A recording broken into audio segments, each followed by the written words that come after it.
Ever wonder how to manage your time with a new baby so you can actually get more done and still have a moment for yourself? It might sound impossible, but it's not, I promise. This week, we're replaying an episode where we dive into the common time management challenges new parents face and share practical, easy to apply tips to help you make the most of your time. Ready to reclaim your time and find balance? Let's get started. Welcome to Parenthood Prep, the only show that helps sleep-deprived parents and overwhelmed parents-to-be to successfully navigate those all-important early years with their baby, toddler, and child.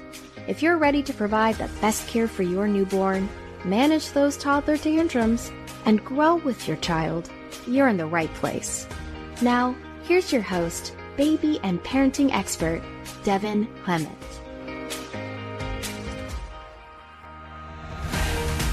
Hello, and welcome back to the Parenthood Prep Podcast, the podcast that prepares you for parenthood. Whether you're planning to become a parent, expecting a baby, or already there, we have everything you need. Today, I am in my apartment, and it's become a bit of a cat hotel.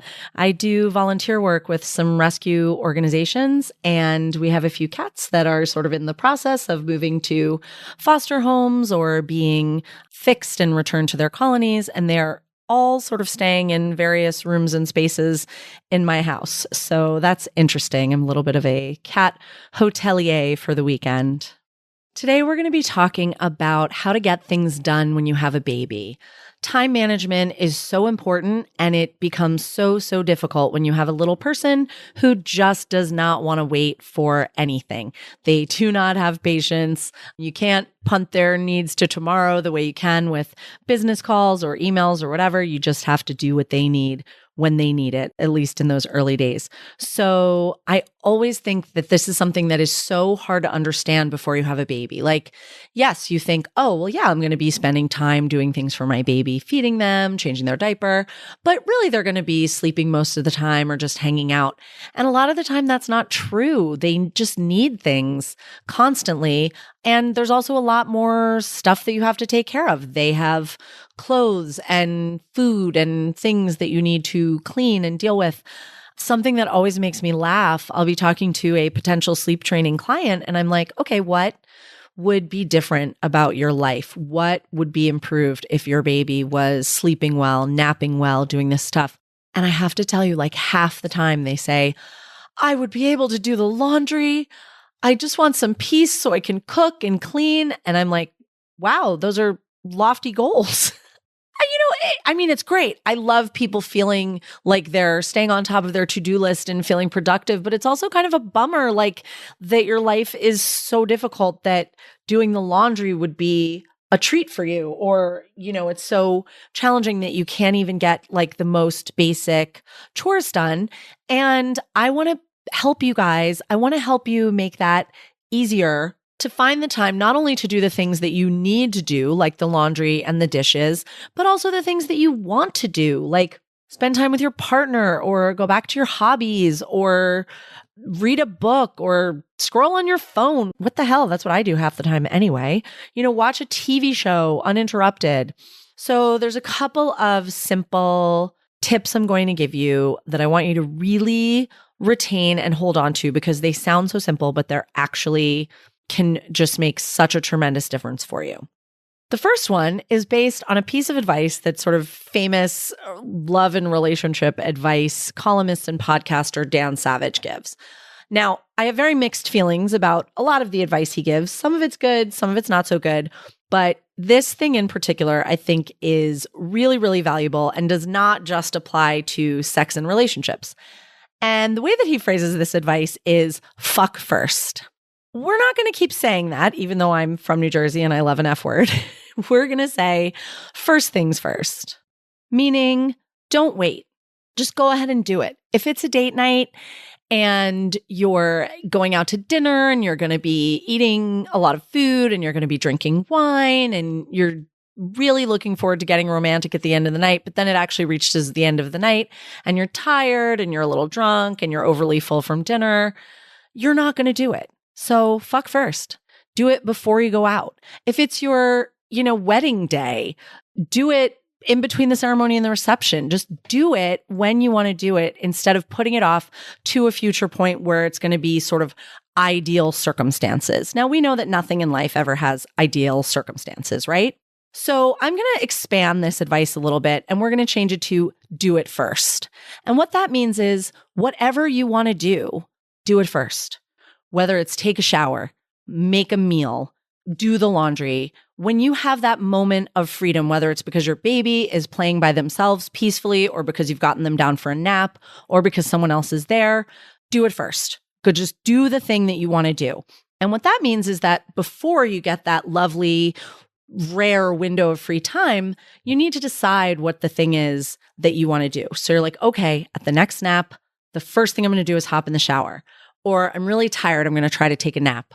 Or I'm really hungry, I want to eat something. Because as we all know, when you finally get that free moment, you're going to spend it going, and then you're going to start looking at your phone, or you're going to get distracted, or you're going to start doing the dishes when the dishes are not the thing that you've chosen for yourself to do. So do it first. What is the thing that you want to do? Just do it. Maybe it is fucking. Maybe you and your partner want to get romantic after you put the baby to bed. By all means, go for it, you guys. We're going to have a future episode all about that, probably several. Do it first. Do it first. Okay? I know that advice sounds really simple, but it is going to change your life. Now, you have this list a mile long. Your breaks from the baby are pretty minimal, and you don't know how you're ever going to get it done. Well, guess what? You can do it when the baby is awake. You can do it when the baby is fussy or hanging out or playing or whatever. You know, if you have a newborn and they're not wanting to be put down, needing to be held, put them in a baby carrier, do the laundry, go for a walk, do the things that you want to do while the baby is awake. There's no law that says you are not allowed to do anything because you have to be fully focused on your baby. And in fact, I think this is something culturally that we've really started doing so much more, and I hate it so much, is that we think the baby deserves all of our focus and all of our attention when they are awake. Like, we want to sit with them, we want to play with them, we want to engage with them. We don't want to be looking on our phones. They really need attention. I have met stay-at-home parents who hire a nanny just so that someone can be, with the baby all day, whether it's the parent or the nanny, switching off. And that is not doing babies any good. First of all, they need way less stimulation than we are constantly giving them. They want to be way more chilled out. They don't need us shaking toys in their face, especially in the first 2 months. Don't be shaking toys in their face. Don't be, showing them videos and playing kids' music super loud when it's annoying and you hate it. Listen to stuff that you want to listen to. Let them watch you. Let them observe you living your life. Let them observe their older siblings or the other people that are around. They do not need constant focused attention. Now, does that mean you should never talk to your baby or never make eye contact or just throw them in their crib all day like they did in the 1930s? Of course not. But getting them used to being a part of the family structure, waiting when there needs to be patience, watching when you're doing something that they can't be involved with. You are allowed to do all of those things. I see parents all the time, sitting with their baby, playing on the floor, not even really doing anything because the baby's just laying there, doing tummy time or whatever. And then as soon as the baby goes to sleep, you clean up the toys, you start the laundry, you start the dishes, and then you use this whole nap time running around like a crazy person, and you never get to just sit and relax, do something for yourself, eat, shower, any of those things. So really take advantage of the time that your baby is awake. And when they get a little older, honestly, not that much older, I mean, even 4 months, 6 months, but especially 9 months, 10 months, a year, toddlers, get them involved. Let's put the toys away together. I am not going to let you make a huge mess while you're awake. Then I put you down and I run around cleaning up your mess.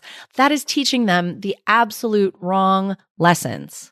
We want them to be responsible for their own messes. And yes, of course, at first, a toddler or a little baby is not going to be very helpful. But the more we introduce them to it, the more we involve them, the more helpful they're going to become. So it's really worth putting the time in with them to start building those skills and get them to that place. I promise you, it is totally doable and it is worth it. Same thing with your own chores, doing laundry, making food, loading the dishwasher. Let them be involved. Let them be part of it. Let them watch you and play and have fun, but also really see what goes into taking care of a family, taking care of a house in the course of a day. Same thing if you have a nanny, like tell the nanny, any extra stuff she's doing or they're doing to do while the kids are awake. Then this way, nap time becomes a blissful break for you where you can rest or you can do something that feels fulfilling to you or something that would be challenging for you to do when you have the baby at your feet. And that can really be your time. So don't be afraid to use the time when your baby is awake to do some of the things that you want to take care of. Another time you really want to employ the do it first strategy is when you're going to sleep at night, especially if you have a tough sleeper or bedtime takes a long time. I mean, these are all topics that we're going to cover on the podcast, but if that's something that you're dealing with, you finally get the kids down, you're like still in your clothes from the day, then you're so exhausted, you end up sitting on the couch, scrolling or watching mindless television for an hour. And then you have to eat dinner and you have to take a shower and you have to get in your pajamas and you have to do all those things. Do those things beforehand. Do them before bedtime. Figure out how to make it work so that you and the kids are getting ready for bed at the same time. Be in your pajamas when you're putting them to sleep. If you have a baby that's not eating at the table with you and you want to eat dinner after the baby goes to bed, start thinking about it before bedtime. If you're going to make food, if you're going to order food, get that ready to go so that as soon as the baby is down, you can eat and you can get ready and get in bed or just do things that feel good to you in your pajamas. Don't waste time that you could be spending doing something better. So those are my tips. I told you they were really simple, but they are so important and they will absolutely be life-changing. Do things while your baby or your kids are awake and do it first. Figure out what your priority is, what you want to get done, and do it as soon as you have the opportunity. All right, listen up, folks. We love to joke around, but it's time to get real. And that real talk, it's all about giving your babies the roasting they deserve. Yep, you heard it right. We're calling for an epic baby roast. We want you to drop a voice note on our website and call out your little ones for their adorable crimes. Did your baby spit up on your brand new dress the second you put it on? Or maybe they decided to scream through your sister's wedding vows? We want to hear all the juicy details. Head over to happyfamilyafter.com or hit the link in the show notes. Every page on the site has a button on the side for you to record straight from your phone. Your story might just make it onto an episode of the Parenthood Prep podcast. We can't wait to hear. Thanks for listening to this week's episode of Parenthood Prep. If you want to learn more about the services Devin offers, as well as access her free monthly newborn care webinars, head on over to www.happyfamilyafter.com.